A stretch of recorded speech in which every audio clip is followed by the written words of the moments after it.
hello. Nicole Chanis with you, the hostess with the mostest, 50's AF podcast. Happy Valentine's Day. I have with me my friend who I adore, Rebecca Tebon. God, it kills me. Okay, Rebecca, did I say it right? You know what? A lot of people do call me Rebecca, especially my mom. So okay, I know. Usually my girlfriends call me Becca, Baxter. Well, Reebok. I like being your girlfriend, so I'm Becca. Becca. Okay, yeah, it's good. So you might notice a little difference in the studio. Yes. So what we're doing, we decided to do a combination of Bedroom Confessionals and podcasts. So Becca is in bed with me. Yes, she is indeed in so many ways. It's a comfy bed. It's a very comfy bed. It is comfy. So why we are doing this? Because you know what? We don't need to feel bad about Valentine's Day, do we? No, heck no. Being single is not a curse anymore. No. So basically, it's a day that underscores, I'm just reading this out loud. It's a day that underscores the fact that you are unattached and perhaps lonely without your special someone to call your own. Oh, hell no. Nope. We are going to flip it. Are you ready? Ready for this? Totally. And I just want to say there's a difference between being alone and being lonely. I love that. Right? And it's okay to be alone. You don't have to be lonely. That is a mindset. I like that. So here's where we're flipping it. Screw Valentine's Day. Screw it. We're calling it Single Awareness Day. And you know what? I did not come up with that alone. Okay. So I have to tell you, because this is going to come up again. It was by Amy Shank in her article called 50 Best Valentine's Day Quotes for Singles. Now we're going to dive into that later, but isn't that great, Single Awareness Day? I think that is so appropriate. And I like how the conversation is turning and there's no shame about being single, that it's okay. That I get so many times people asking me, and I'm sure you get this too, how could you be single? How come you're still single? I know. What's wrong with you? Yeah, wait a minute, there is nothing wrong with me. Oh my gosh, you get that too. People are always like, how are you single? Right. Like it's like a scarlet letter S, single. And you know what? It is true. I don't know whether it's because sometimes people just assume that, someone like you is taken. Do you think there's somewhat of that assumption in there? 100%. Well, and somebody like you, because women who have their shit together should be with somebody. Well, you know what? It takes a special somebody, and we'll talk about that later in this programming. Okay. To be with somebody that's got their shit together, because everybody wants somebody who is independent, beautiful, has everything organized, is, whatever, but yet they still want that person to be at their beck and call, doing all the things whenever they can. Fly off here, do that. Well, wait a minute. I thought you liked that I had my independence, right? Yeah. Catch-22. It is. So you're going to love this. Okay. So this quote, being single used to mean that nobody wanted you. Now it means you're pretty sexy and you're taking your time deciding how you want your life to be and who you want to spend it with. And guess what show that's from? Sex in the City. Sex in the City. Yay! Okay. So Becca, we're going to switch it up. And I want you to talk about this topic that you and I touched on gratitude. Okay. All right. Perfect. Take us there. Well, first of all, I have to say I have lots of great coaches in my life. And this Maya Rubin, the owner of Living in Gratitude Today, I do a lot of programming with her. So I am very vested in gratitude. Can you take a step back and talk about what gratitude really means? Yeah, exactly. Okay. So I was going to say is she has taught me a lot about gratitude. I thought I had gratitude, but I've learned it on a whole nother level. And it's not just about, saying I'm grateful. There's a practice to gratitude. And I actually found that there was a study done in London in 2022. I'm just impressed you can read that without glasses. Well, I just remember. First of all. I can't see it for anything, but I do remember that using gratitude in a 5 minutes a day. And it doesn't have to be like 5 straight minutes, but just if you incorporate gratitude, when something good happens, you went through the yellow light safely. I'm grateful. Oh my gosh. Yes. Or somebody paid you a compliment. Grateful. You were able to bring a smile to somebody's face. Grateful. Okay. Those little things. It's not just about like what happens to you, but it's also things that you do for others that you take appreciation for. Mm-hmm. That raises your own level of well-being by 10 to 25%. What does that mean? Wow. Wait, say 10 that to again? 25%. Wow. Your level of well-being, your health, your cells work better, your DNA posture's better. As we're both trying to stand up here as straight as we can. Your well-being increases when you are happy, when you have gratitude. Yes. And they even say things like people who are in the hospitals, if they're closer to the window and get that vitamin D and that sunlight, and they feel happier, and happier makes you healthier. It just does. True. It's true. Health is wealth too. It is. Yeah. I couldn't agree more.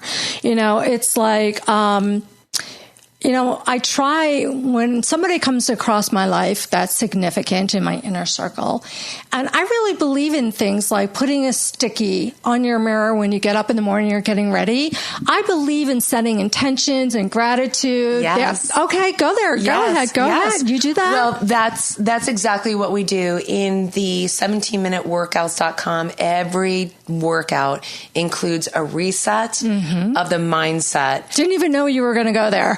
How this is why we are together. Like when we are done with the podcast, do you think we're moving? No. We're going to sit in bed and eat. Right. But that's really important because then we create our own 1-minute journal every day because you write down those things that you want to shift from, those things that you want to bring into your life.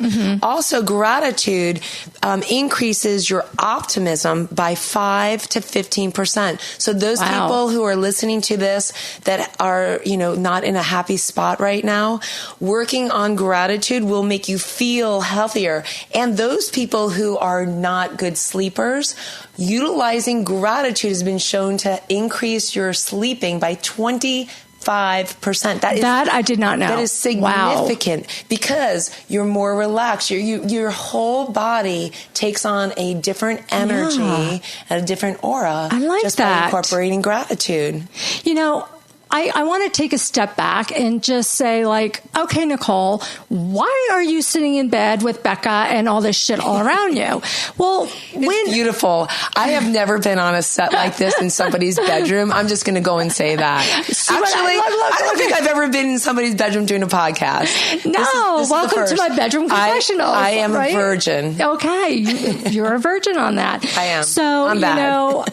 What made me decide to do something different was, as hopeful my viewers and listeners, that you've gotten to know me a little bit, that, I have these Bedroom Confessionals, which is what I started off with, which you can find on my website, 50's podcast.com, and you can watch, listen to anything. But I really sat and talked to Becca about, I think we need to do something really positive for our single ladies out there, that on the 14th, not another day, but on the 14th, I want a podcast that they can laugh with, that they can learn with, but most importantly, not feel alone and not feel set in that mode.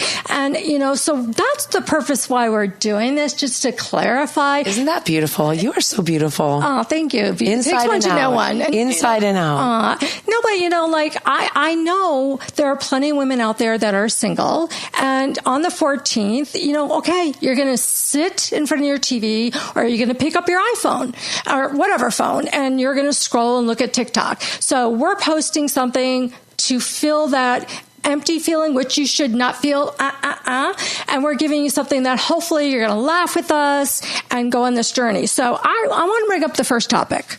And I also want to say that when you watch this podcast in its entirety, I want you to come back to it because the messages that are in here are about self-love, and self-love is not deemed just to be on Valentine's Day. Yes. These messages that we're sharing with you are things that you can carry on and come back to time and time again. I like that.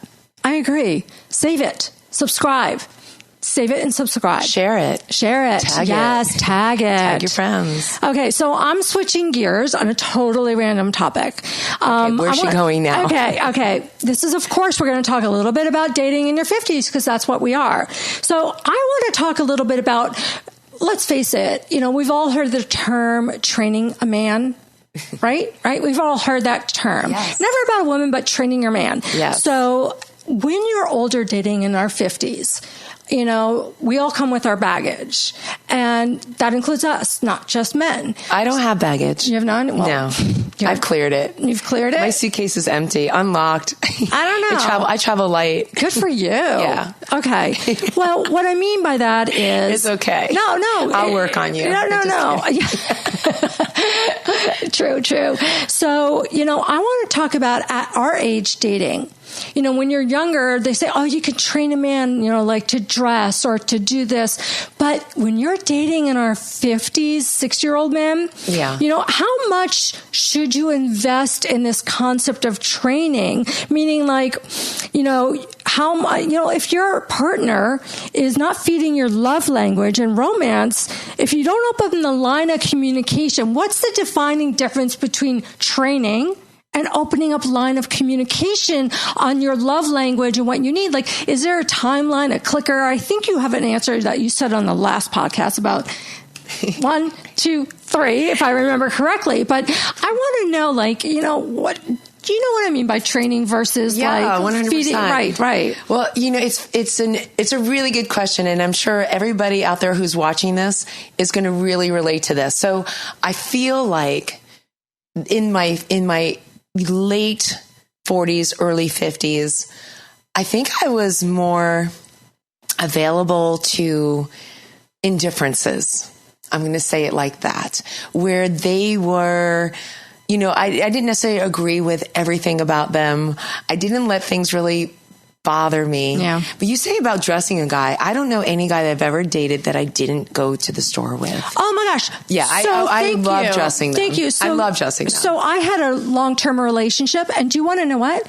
That was almost one of the reasons, that was the biggest reason that he was not going there, in the sense that he found it insulting that at his age of 60 that I would buy clothes. I didn't even make him buy it. I bought the clothes and he was just stop trying to change me. I take their credit card. You know what? But you know what? Listen, this discussion I just had with Becca, I thought I was the bad person. So this is a good example of talking in a community of single people dating their 50s. So what Becca's just telling me, it wasn't me. There was nothing wrong with me trying to explain to him what I like wearing. Don't they like to pick out clothes for us too? Oh, 100%. He had no problem buying me lingerie. No. Or boots or, jackets. I love all kinds of I never fun spent stuff. that kind of shit. Oh, no. Well, then you were dating the wrong guys. But I know. I think it's how we talk to the guys and how they talk to us. So in regard to that, not knowing why he was so apprehensive and so skittish about it, I've never had a guy be skittish about changing up the wardrobe, getting jeans that fit a little better, that aren't up to their belly buttons, or baggy in the crotchy area. Can we get things that fit? Can we get a seamstress in here? Custom shirts. Can we get some custom shirts? Not only that, if I'm dressing up and looking like a certain way, it's just I'm putting in again, I go to the effort. I'm putting in the effort. Right. And especially if I bought the fucking clothes. Okay. If I bought the clothes and they looked good on him, it didn't take long or much to please me. So that's not training. That's feeding a love language. Wouldn't you agree? That's inadequacy in their place. You know, that is somebody who's got an ego, who feels like they're not showing up good enough. I don't think it's about the clothes. I think it's about them and how they feel about themselves versus you trying to change them. They themselves have a problem. It has nothing to do with you.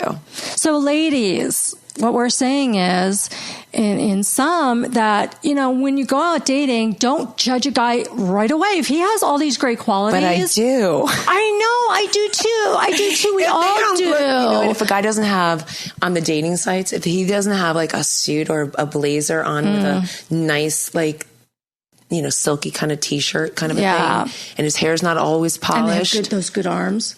Okay, but let's go to the first, like when I love when they show a professional look. I love a professional guy. Me too. I love a professional tailored guy. Yes. Who can throw down the jeans or, you know, get on a pickleball court and go hiking. You know, I want it all. I do too. Don't you? No, I do. And, you know, it was just this one circumstance. So that's why I'm single, because I want it all. I know, but like, and again, what Becca's talking about is what we always talk about is us ladies, we bring the A game. Men, please bring your A game. So that's what she's touching on there. You got to. Yeah, you got to. You want to please the gal that you're with. You should stay in shape. Speaking about that, you know, you should eat well. You should take care of yourself well. You should pamper her, surprise her. You know, she's getting her nails done. Oh, he did that. He was really good with that. Call the nail place and get her nails done for her. Surprise her with little things.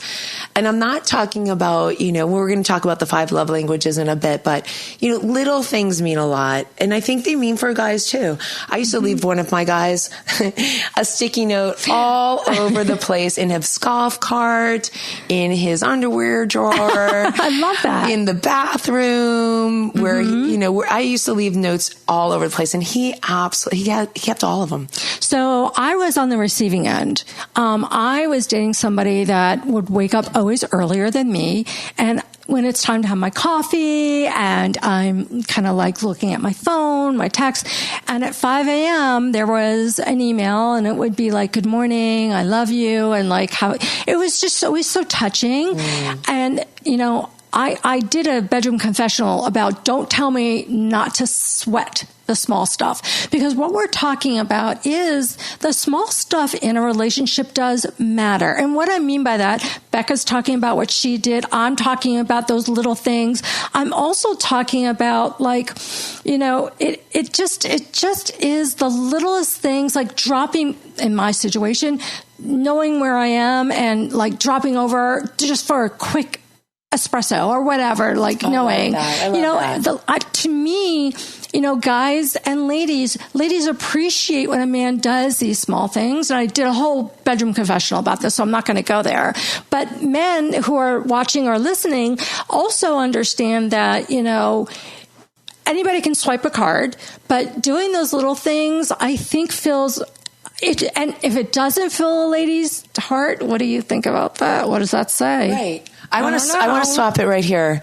I was talking to a guy and he said, you know, I like to look in your phone and you'll have all the passcodes to my phone. I just like to make sure that we have trust. And I got to say something that totally shows zero trust. I was going to say, like, I'm like going over here like, Becca, where are you going with this? I have never opened up my phone nor asked anybody to open up their phone. No. Here's the thing, strong women, if I don't trust you, I'm not with you. Yeah. You don't need to look in my phone. If I feel like I need to look at your phone, we don't have another conversation. Right? I've never been in that position. I just got told that by somebody that I'm talking to. I'm like, wow. That doesn't work for me. No. No. And you know what also doesn't work? You know, and you know, guys, this is on you. Don't send a text and ghost women and then wonder why they're not responding or available to you. Like that doesn't really happen to me. I haven't had that happen yet. No, I'm not saying. Actually, that is true. That's not true. I was dating somebody for like 6 weeks. Not dating. I'm talking about in the beginning. Oh, like 6 weeks is the beginning, right?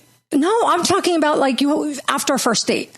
Oh, like, and like, That's I really think beginning. some men think that, they have their stuff all together. Like playing a game? They're yes, no like playing games. a game? If we want to play games, we throw these pillows and throw a game. If you're interested in talking to me, talk to me at any time. Yes. Like never. And I'm not the one that even feels like a guy has to be the next one to make the first move. Right. Like, if I want to say hi, I'm going to say hi. Like I don't believe in the rules of game playing at all. So no, and I just think it's just, something else. So, okay, moving on to the next subject. I love this story. It's called Creating Your Grown-Up Love Story. So here we are, we're alone. It's Valentine's Day. Who cares? Let's use this time, whether it's a visual board or these stickies. And like what you always have to remember is that, life is a movie and you are the main actor, actress, and you want to make the most of life. And what does this mean to you? Meaning, how about today, instead of feeling lonely, go, what is it I want to accomplish to make my love tank full and make my love story complete? What do you think about like how that direction is for, in a positive way, There's nothing better. As a matter of fact, I wish this was airing before Valentine's Day so we could really get these women prepared in their mindset. I don't want to liken this to, but we all have people in our lives who have passed, right? That's painful, mournful, whatever. I want to say, like, when my dad's birthday is coming, I don't wait for his birthday to come and then like cry on his birthday. Like, I get ready and how am I going to celebrate him? What am I going to do to honor him? Aww. And what did I receive as a result of being his daughter? And so I think about all that stuff and I write it all down. And at this point, he's been gone for quite a few years. So I don't need to practice this particular ritual because now it's ingrained in me already. But there is something about taking your thoughts and writing them down and rereading them and revisiting them that will help you to ingrain this mindset, this mode of operandi, if you will, of thinking on a more positive scale. So that's why I said I think that this podcast is going to be one that they can listen to at any time that they're feeling like you said their tank is not feeling full. Yeah. Feeling self-love, giving yourself a bubble bath. We talked about doing facials, Yeah, we were going to do a facial. I was like, hey, I'm wearing makeup. No.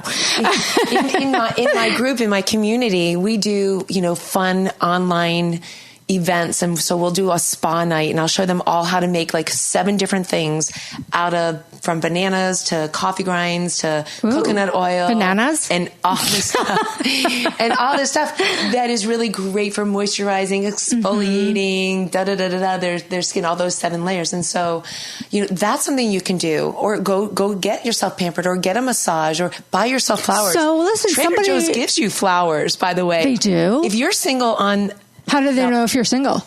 I don't know. I get them every year.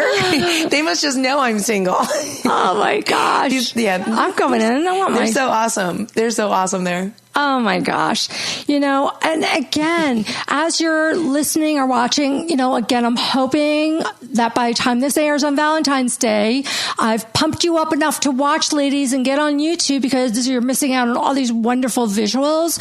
So I really highly encourage get on YouTube to see everything. So again, I want to revisit, we're trying to entertain you guys. We're talking about real things, but the most important thing is to feel like a community. That's what everything about 50's AF podcast is about, is letting women know, we don't have to be sad on the 14th. Let's face it, it's a Hallmark made up date. And there's so many Galentine parties, right? Oh my God, so many. How many Galentine parties did you get invited to? Oh my gosh, so many. I love them. Well, this is kind of Galentine. We are doing our own Galentine. This is Galentine Bedroom Confessional. And I got to tell you something. I've never been to such a beautiful Galentine. Aww. This is so warm and cozy in here. Thank you. Very warm.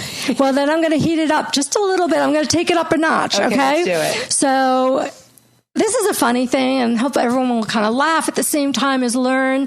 Let's talk about bridging the sex talk.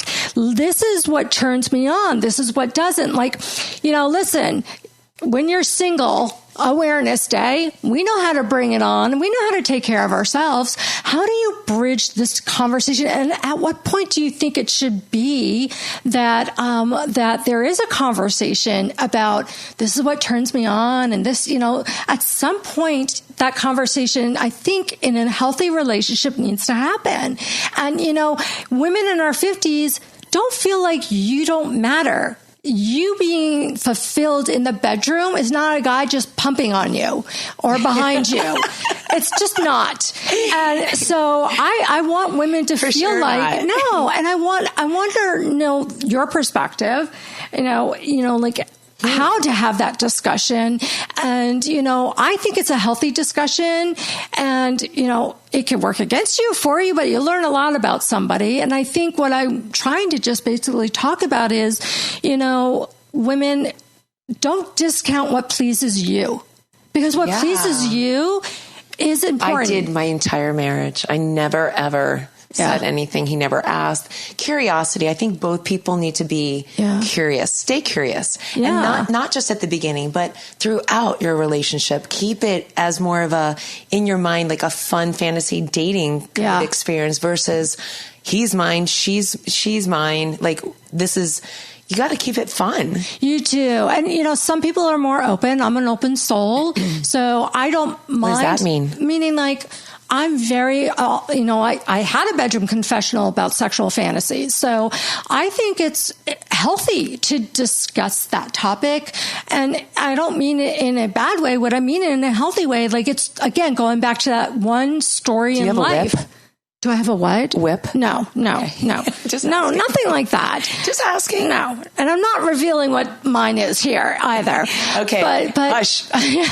But what I am saying is that, again, going back to that one story. It's your one story. I'll reveal. No. One movie. Wait, what? You'll reveal? Oh my God. Okay, just because you're in my bed doesn't give you that right. I thought we were going to talk. Okay, no. So, again, going back to it, just because you're in your 50s and dating doesn't mean your voice doesn't matter. When you find yourself in a relationship, I think just as much as both parties should have that healthy dialogue, because, again, it's that one movie. You're the main character. Right. Going back to that. So it's kind of like, people talk about having a bucket list or like places they want to go visit. Well, how about in the bedroom fulfilling your fantasies? I think that is a healthy dialogue to have.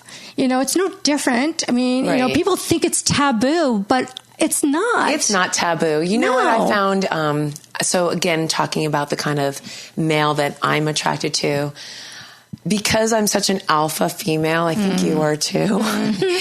So it takes a special kind of guy to work with an alpha female, but there's one place that I am not alpha, and that's in the bed. Same. There are moments that I'm an alpha, but I want to be the goddess. I want to be the beautiful one. I want to be the one ponytail? That is. I like my ponytail a little yanked. Okay, I'll just give you that. No, I am not alpha in the bedroom. You know what? And you raise a really good point, Becca, because we are strong. We are alphas. And I think sometimes a male might think that crosses over to the bedroom when, you know what? We are feminine. And like you've talked about on the podcast about being your goddess, right? Yeah. And embracing it, I don't think you should always just assume a strong, confident woman that is, active and busy and does things and succeeds doesn't want to be that feminine side. No, and a female wants to feel loved, appreciated, and wanted. Yeah. Right? And it takes a guy to do that. In my marriage, I won't say which one, I was only married twice. Stop it. Hey, twice too. Don't get hard on me. Okay. Gotcha. Okay. I was married to a guy that I had to make all the first moves all the time. How long was this? I can't say because then I'm going to say who it was. So I don't want to be. Was it short, long? Just say that. Both of the relationships were long. One was 4 years, one was 15 years. Wow. Okay. But imagine doing that for that long. And when you didn't make the move, when I didn't make the move, I didn't get any action. Right. Right. And sometimes I would make the move and I would be told no because he was upset with something. Oh, geez. Like, do not use sex. That's hard. Can we just say, like, do not use sex as a weapon, a punishment? Yep. Like, if you're not happy, that has nothing to do with sex. Right. That has to do with conversation, communication, right, and dialogue, not in the bed. Okay, I'm going to go 2 places here. Okay, where are we going? So first place, being single and not being intimate with a man.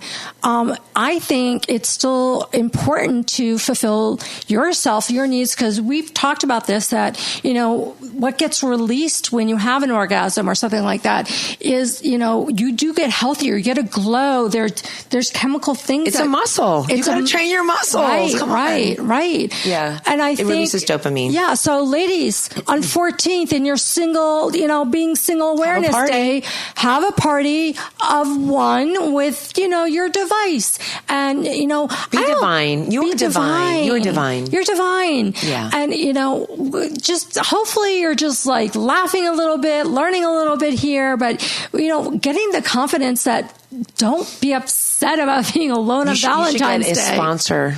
A sponsor? Yeah. Oh, yeah. Well, that's in the works. That's in the works. Yeah, you need a toy sponsor. Listen, don't give away all my secrets. Don't give them away. Okay. But again, on our Single Awareness Day, the point is, and I guess I have a lot of male audience, so this applies to the males too, which is like, they're single. They're single guys too. And I do have a male audience. So,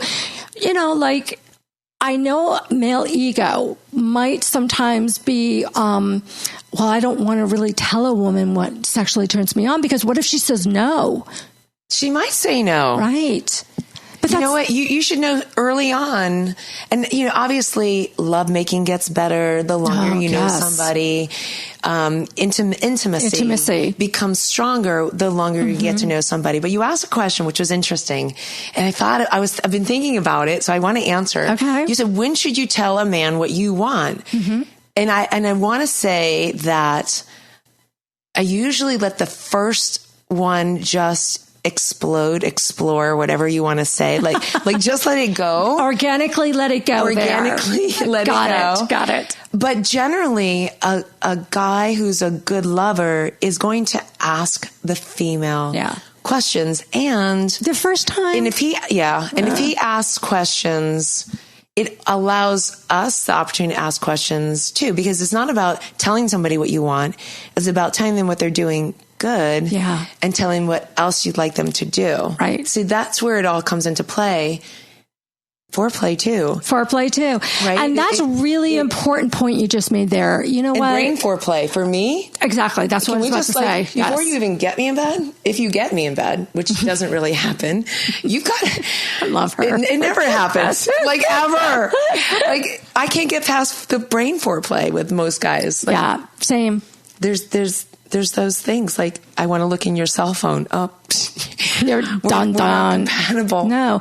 And you know what Becca is talking about here is, and don't make a joke out of this, because I know, when I say this, women are very mental. We are extremely mental. And what that means is, and I told you, don't go there.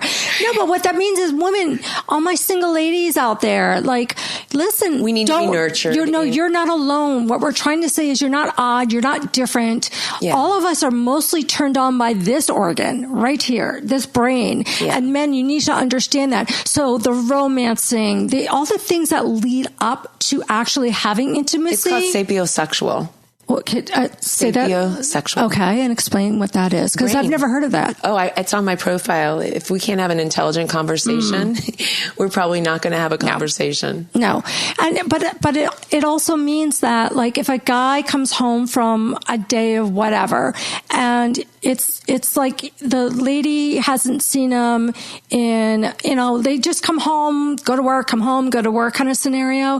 And then the guy comes home and he's like wanting the lady to be all dressed in lingerie and sexy and feel hot. No, you haven't fed her love language. But sometimes. No. But sometimes. No, but maybe I'm not saying this correctly. I'm not saying don't come home and like grab me and pull me in bed. No, what I'm talking about is don't expect if you're not have texts going on through the day. Like, I can't wait to see you. Yes. Sex talks. Yes. Sex texts. Sex texts. Yes. No, absolutely. Kind of yeah, no, that's hot. Those are hot. I'm talking about the times where if a guy thinks if he's not feeding any of my love language, all of it, parts of it, I'm not going to be sexy, get it on in bed because I'm not feeling it. It's then a robotic situation. Right. And so both women feel free, and you should feel free to express what you need in intimacy. And I think men should feel free to express what they need in intimacy. And just like you said, definitely that's hot. Like, you haven't done it for a week and somebody leads something, whether it's sticky notes, leading them all over a place. Like, It doesn't have to be like over the top. It's just like, we need to know we're a priority. We need to be felt like we're special and a little romance. And I think we also have to reciprocate that too. 100%. I mean, yes. I think that a lot of times what people do is they give out their love language instead of understanding what their partner's love language is. Right. So I want to explain that because... Are you talking about the 5 love languages? Yes. Because I was going to say... I saw it coming next. So you got it. I'm just going to segue in. Okay. Because you were there. And I think that what I found is we all have our own love languages, whether it be words of affirmation, service, gifts, quality time, or physical touch. Quality. Those are the 5 love languages. What were the first 2? Affirmation and service. Service, like, you mean like volunteering? Like, what do you mean? Okay, for me, when I was married, it was a hot turn on for me if he would help me fold laundry. Oh, got you. Partnership, being a partner. Doing things to make my load easier. Yes. In worlds of today, I love when guys take interest in my business and they're like, I've got somebody who can help you do this. That's acts of service. Well, for me, it's my tire pressure is low. Oh, wait. And my accent is, can you please fill it up with gas and get my air tire pressure? That's a turn on to me when a guy is proactive about that. That's nurturing me. That's caring for me. That's a service, right? Such a service. Okay, so funny story. I just got my tags renewed. They expired in 2021. Oh my God. Are you serious? I'm so serious. Oh my God. So I'm driving down to the Keys to a client's retreat. Yeah. And I guess I kind of cut off an 18-wheeler, and an officer wasn't happy about that. So he pulled me over to have a conversation. I like how you say he pulled me over to have a conversation. And he said, you just cut off a truck in a merge lane. I'm like, well, I was either going to get eaten by that truck or I was going to, and I paused because I was either going to go behind the truck or go in front. He goes, I said, well, isn't it a passing lane? He goes, no, it's a merging lane. I said, I'm going to be 60 years old and I have to tell you that I don't know the difference between passing or merging. All I know is that I was side by side with an 18-wheeler and I had like 30 feet to either get in front of him or get eaten by him. I chose to go in front of him. You chose life. I did. I chose life. I chose to read your license plate. So I thought he'd start laughing. He didn't laugh. He goes back and he sees that my tags are expired by 3 years. Wait, my birthday is next month. 3 years. I'm driving around. You can all laugh or say how forget her. Really. I never took care of my tires or my car. That's always been something that a guy that I dated has always done for me. Yes. So as silly, and I mean, like, I run a checkbook, okay? I run a business. I run hundreds of people. I run hundreds of people in a community and lead hundreds, thousands. And I don't take care of my tags. No, I'm serious. Like, these are the things. So I'm running around in my car with my tire pressure low. So I do pull into the gas station. So you know what happens? These nails, I can't get the little things off.